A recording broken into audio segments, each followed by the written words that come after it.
Hello there, my name is Sixo, but more on that later because the age of the primes is upon us, baby. Let's go. And I must admit, although I was slightly skeptical about the idea of a toy line centered around the 13 primes, the figures themselves are looking absolutely immaculate. So I really cannot wait to check out Solus Prime here today. I've been looking forward to it since she was first unveiled. Before we get to it, this review is brought to you by Tissot, so you will find a link to their site in the description below, and you can go ahead and check them out for all your Transformers needs. Now for my part, I'm kind of digging the packaging on this one. I know not everyone is sold on this kind of cleaner, sleeker Age of the Primes look, but I think it's pretty nice. It's quite classy, if anything. I mean, ultimately, it's all going in the recycling anyway. Yes, I'm a bit of a habitual recycler when it comes to new packaging anyway, so as nice as it is, I'm more interested in the figure itself. Fortunately, she's looking very swish, a little bit smaller than I might have anticipated, actually. I mean, I think it is a deluxe, if I'm not mistaken. I want to say it is anyway. Feel free to at me if I got that wrong. I'm not very good with size classes and stuff, but never mind. In here, of course, we've got some accessories, and I'm expecting a bit of a hammer. Okay, so some assembly required here. You just want to plug that in to the top bit there first of all, and then this little purple end bit just goes in like so, and hey presto, one hammer, no waiting. Well, I say that, I've only just now realised that actually to get the thing in her hand you need to remove the hammer top in order to thread it through her hand like so. Should have read the instructions, Sixo. Anyway, with that done, then you can put the top back in place, and now we can officially declare it hammer time. And here we go, Solus Prime ready for inspection, and I think she looks great. I love that it's something a little bit different for the current generation's line. It's not based on an existing toy of any kind. It is a design that exists in media, but this is the first toy of her that we've seen of this kind, and I think she looks superb. Very clean, nice silhouette, great colours. There's a lot to like here on first impression. I mean, that head sculpt is super nice. I love the antenna and the kind of spiky head crest, the little trim of gold just there on the forehead, and those green eyes as well. It's all very handsome. Can't help but notice that they've changed the eye colour from this kind of glowing purple seen on the character art, and indeed the very obvious shade of flat red seen on the photo on the back of the box as well. So clearly something's changed, but I actually prefer the green, to be honest. Now, I've talked in previous reviews a little bit before about the need to kind of diversify the female silhouette when it comes to Transformers a little bit, and the fact that it's good to mix that up and have various body types beyond the kind of classic norm of your G1 slender style. But there are some hints in that direction here as well, but I do like that she's a little bit more armoured, has a little bit of bulk to her anyway. Really lovely eye-popping gold paint and some nice detailing on these shoulders and in other areas as well. It's hard to see until you get her under a harsh light, but there is actually two tones of purple going on here, a kind of darker one on the shoulders and in other areas, and a slightly lighter, kind of less saturated one, kind of on the chest and this kind of waist piece, so that's interesting. Probably could have done without these visible holes going on everywhere. I mean, I get it is what it is, but still, it's kind of hard not to notice. This whole skirt piece is a bit of an oddity, if only because although it does separate out and kind of move in three pieces, you can kind of move these two bits independently to the middle, it sort of sits as a sort of static block when it's all kind of combined. I mean, short of fanning them out to the front, you can't fan them out to the sides or anything like that, so it is sort of stuck like that, just kind of in the middle. So a little bit strange. It might have been nice if you could have fanned out the sides a little bit to just kind of, I don't know, kind of vary up the silhouette somehow. It's an odd choice, I think. Again, this gold is nice on the legs. You've got kind of this darker purple for this section here, the gold paint, little bits of silver, so all looking good. The feet are a little bit strange for me. I don't know why, with this wheel just kind of hanging off the back there. Obviously, it's got to go somewhere, and these little boots, that is quite accurate to the kind of classic character design, but still slightly strange to see. Really glad that she's got some little forearm covers. That's a nice touch. And strange to see hands on ball joints here. I mean, we'll check out Articulation later, but that just struck me as an oddity, if anything. Coming around to the rear, there's not too much of a backpack to speak of. It's basically the sort of top of the car just there, but she cleans up pretty nice. And you know, overall, there's a lot to like about the look of this toy. I think it's very striking with those colours and everything, and even for the size of it, there's a lot going on visually to kind of make it stand out. So yeah, I'm really pleased with it on first assessment. I also want to acknowledge that I have read some grumbles about this toy in terms of quality control, you know, QC, because people have evidently had some issues with bits popping off, things falling off, loose joints, this kind of stuff. I haven't had any of that so far. She feels very solid to me, so I can only speak from my own personal experience, and so far it's good. Now, articulation-wise, there are a few quirks. The head is on a ball joint and will go nicely from side to side. Won't look down any, but can look up just a little bit, and then you actually will get a little bit more thanks to that transformation joint just in there. Shoulders are on two joints, so we'll go all the way up and over and from side to side thanks to the little joint just in there, and then the shoulder pads are actually a separate piece, so you can move those a little bit out if you want, kind of up and down, display them however you want. Got a bicep rotation in there and an elbow bend to 90 degrees. There is also, strictly speaking, a butterfly joint. I think it's for transformation, but I'm counting it nonetheless. Then, as already mentioned, the hands are actually on a ball joint, so they will kind of fold in as well for transformation, but you do get a bit of movement out of them, so that's good. There is then a waist swivel, or I suppose maybe a torso swivel, as it's actually up above the skirt, if anything, but fine. And then if we fold this piece up and out the way, you can see what's going on with the hips. You've got several joints in there, giving quite a decent range of motion, and actually the hips will come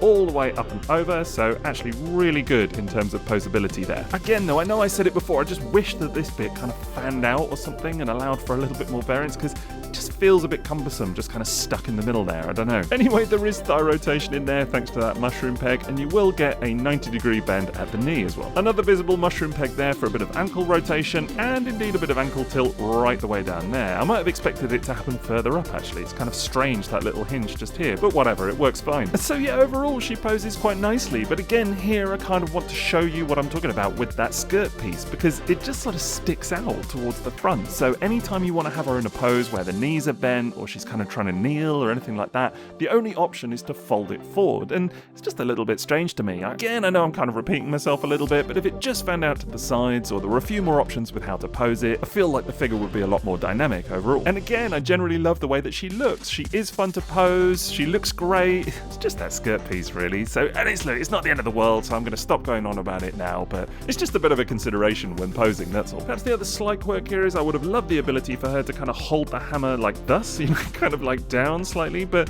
the only way to do that is to kind of break the wrist essentially, you know, kind of on that ball joint. So it is what it is, but I guess you could cheat it visually in some poses. This is just the kind of thing I'm saying. I mean, I love that sort of like dragging the hammer along the floor look. That's a really cool pose, but the only way to do it is to cheat, as I say. I've sort of fudged it here because you can't see the wrist being broken from that angle, so it kind of works, but yeah, it would have been nice to see something proper. The hammer itself looks pretty cool though. Again, some nice gold paint here and a little yellow highlight in there, so that's really swish. Also got this little green symbol at the top, so that's something a little bit different. Also, it kind of feels like a Transformers toy where the hammer is something a little bit kind of inherently different. I mean, we don't get that many Transformers with hammers, do we? I don't know. There are some, of course, but not that many, so something to celebrate, I guess. Now, there is a bit of weapon storage as well, but in order to activate it, you'll need to pop out this little grey peg just there, and the best way I've found to do that is to push it out from the other side, and then you can just about go in and get it. There we go. And then rather unexpectedly, that just tabs in down there, like so. And initially I was kind of thinking that it might have made more sense the other way around, you know, with the top of the hammer sticking out over her shoulders, but actually this works because then she can kind of reach behind and grab the hammer and pull it out. So yeah, I guess it's all good. It does actually make more sense this way. Of course it does. Now I will say it's not a perfect solution because the hammer is actually not the most secure, like the way the peg goes in, it's just,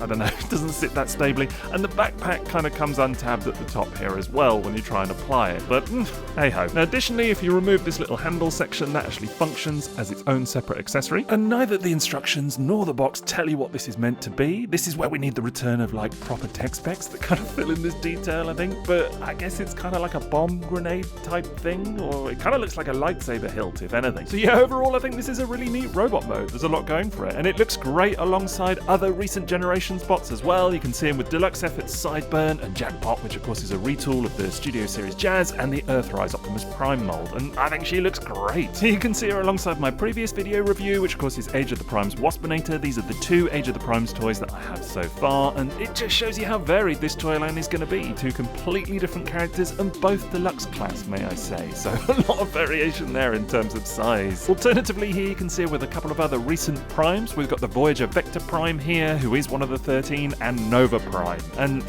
I think these characters are just so much fun. It's really great to see them getting these kinds of toys and a bit of reinvention. I'm into it. And honestly, I think that'll be my overall assessment of Solus Prime's robot mode. You know, it's just interesting to see something different, as I say, you know, different to what we kind of expect, you know, all these remakes of classic toys and things like this. And here you go, you've got an original character looking very nice indeed. So, but let's go ahead and check out her other mode, and of course, transformation.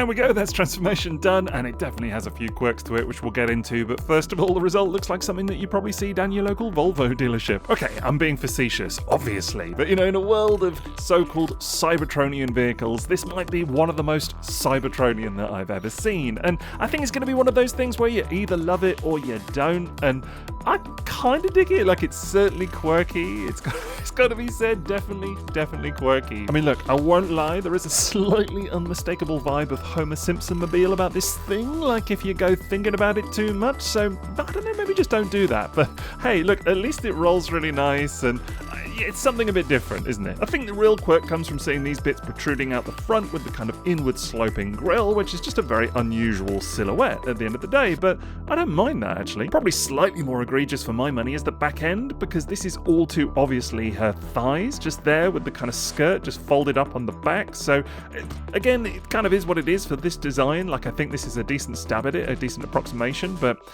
again, you're either going to love it or you don't. Now, two things I do want to address here. First of all, it's not the most kind of stable and like solidly pegged together thing ever, right? Like, if you go kind of squishing it, bits are going to pop off around the sides just here.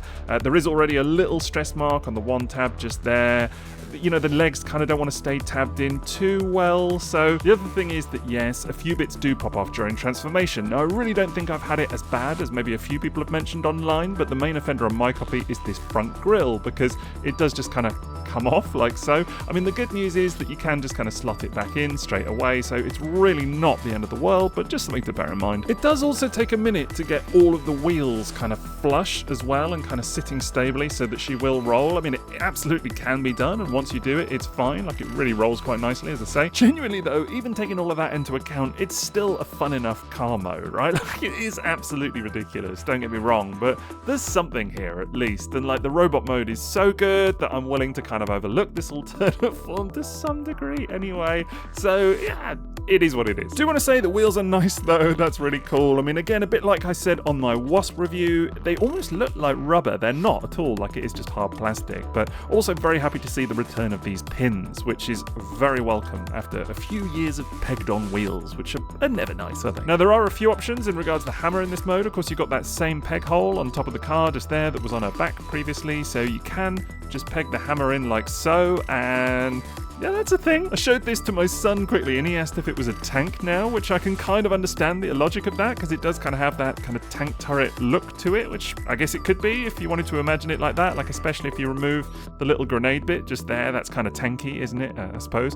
And it will kind of wiggle up and down, so that's something, and of course you can rotate it if you want, so yeah, tank. Alternatively, you have a little tab slot on the side of the leg here, and there's a corresponding tab on the hammer to peg it in like so, and yeah, there you go, it's a bit of weapon storage for you. So yeah, overall, as I say, she is kind of one of the more obviously quirky, I know I keep saying that, but one of the more obviously quirky Cybertronian car modes, but maybe it's like lining up a 1930s Ford Model A with a modern Bugatti Chiron. I don't know, like stylistically they're just so different. Let your headcanon run wild, I guess. Alternatively, here you can see her with some of the more obvious earthen modes from recent generations toys, and again, it does stand out a little bit, but hey, it's a bit of fun at the end of the day, isn't it? Overall then, I've got to say I'm really digging Solus Prime. Like, I know that some people have had grumbles with bits popping off and some QC errors and what have you, but that hasn't largely been my experience. I think she's pretty solid. I think the robot mode is fantastic, transformation is not bad, and the car mode is definitely pretty interesting. But the whole package, I really dig what they're doing here. I like the 13 Primes thing. Even if it's not something I would have imagined liking, I'm into the direction they're going with all of it. And at the end of the day, it's nice to see some different characters getting toys. So add it all up, it's a toot. Now, as already mentioned, this review is brought to you by Tissot. You'll find a link to their site in the description below, and you can check them out for all your Transformers needs. I'd also be grateful if you could leave me a like for today's effort, please. But otherwise, that's it from me. So have a great rest of your day, and TTFN.